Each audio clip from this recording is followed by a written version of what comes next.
시청자 여러분 안녕하십니까. 오늘 또 한마디 문무일입니다. 해방될 때 1945년도 얘기입니다. 그때 폐색이 짙어지자 일본의 총독 아베 노부유키가 일본인들의 생명을 보호하고 재산을 보호하기 위해서 한국 지도자를 찾았습니다. 그때 만난 게 바로 좌파, 중도좌파로 분리되는 여운형. 그런데 이때 미 군정청은 인정을 하지를 않았습니다. 아주 열악한 환경, 사회적인 환경은 사회주의로 흐르는 그런 흐름. 오죽하면 조선기자회나 미 군정청 여론조사국에서 여론조사를 해보면 70% 이상이 사회주의 쪽이었습니다. 자본주의가 아니고요. 국호도 마찬가지. 대한민국이 아니었습니다. 이런 열악한 환경에서 우리는 어떻게 해서 자유민주주의를 채택했을까? 지금 우리가 이만큼 달라지는 사회가 왜 어떻게 열리게 됐을까? 아마 궁금해 하실 겁니다.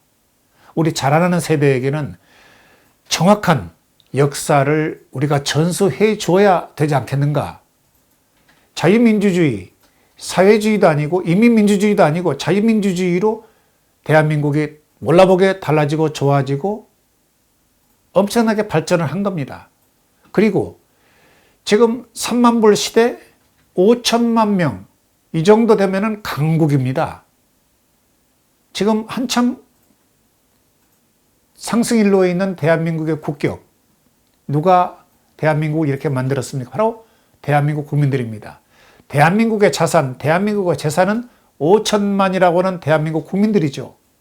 그런 의미에서 우리는 제대로 된 역사를 우리 자라나는 세대에게 전수를 해줘야 됩니다. 만약 그릇된 역사관을 심어주게 되면 그건 재앙이라는 그런 얘기죠. 왜? 해방될 적에 1945년도에 그 당시 일본이 패망에 짙어지자 총독 아베 노부유키가 일본인의 생명과 재산을 보호하기 위해서 민족 지도자를 찾았습니다. 그때 그 지도자 가운데 사회주의 일색이었던 사회가 바로 여운형 씨 같은 분, 중도좌파로 비운의 삶을 마친 그분들, 그때 건준이 바로 출발하게 됩니다.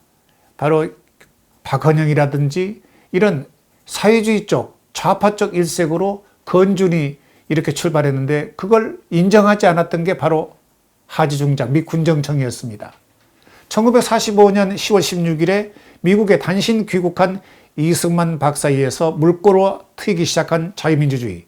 결국은 하지중장도 견원지관이었죠. 미국을 움직이고 어려움 가운데 미국과 알력도 상당했습니다만 그런 가운데 1948년 해방 전국 3년을 딛고 8월 15일에 건국된 게 대한민국. 그로부터 70여 년의 세월이 흘렀습니다. 그만큼 대한민국은 엄청나게 바뀌었습니다.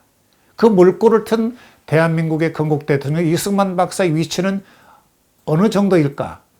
이승만 박사에 대한 제대로 된 인식이 제대로 잡히는 날 제대로 된 단추를 잠글 수 있다. 꾀테 말 맞다나 첫 단추를 잘못 잠그게 되면 다 잘못된다.